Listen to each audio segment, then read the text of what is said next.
មុនសម្រាប់ចិត្តជួលទីតាំងដើម្បីប្រកបអាជីវកម្មគួរគប្បីកុំចុះកិច្ចសន្យាលឿនពេកហើយខ្ញុំមាន3ចំណុចសម្រាប់ចាស់ជួលអ្នកទាំងអស់គ្នាដើម្បីជៀសវាងការខាតបង់មួយចំនួន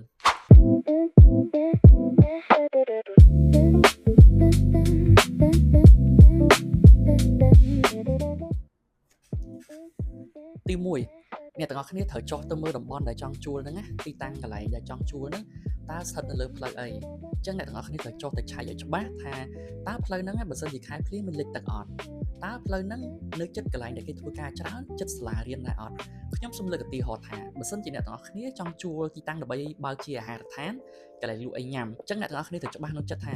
តើផ្លូវហ្នឹងមានមនុស្សធ្វើដំណើរទៅមកច្រើនដែរអត់តើម៉ោងប្រមាណដែលមនុស្សសកម្មក្នុងការធ្វើដំណើរច្រើនជាងគេតើបើសិនជាកន្លែងធ្វើការគេនឹងដើរមកទិញអីកន្លែងយើងញ៉ាំ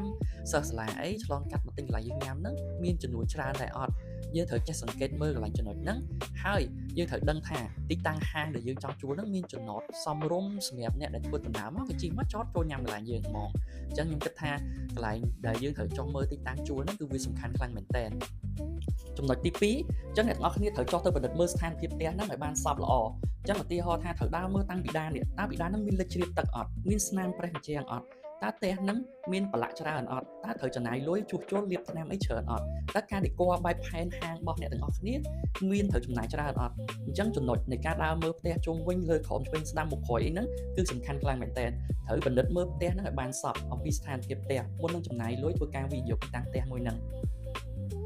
ចំណុចទី3ជាចំណុចចុងក្រោយអញ្ចឹងអ្នកទាំងអស់គ្នាត្រូវពិនិត្យមើលនៅក្នុងកិច្ចសន្យាជួលផ្ទះហ្នឹងលក្ខខណ្ឌផ្សេងៗហ្នឹងតើត្រឹមត្រូវអត់តើតម្លៃជួលផ្ទះហ្នឹងត្រូវពិតប្រាកដដោយការជជែកគ្នាអត់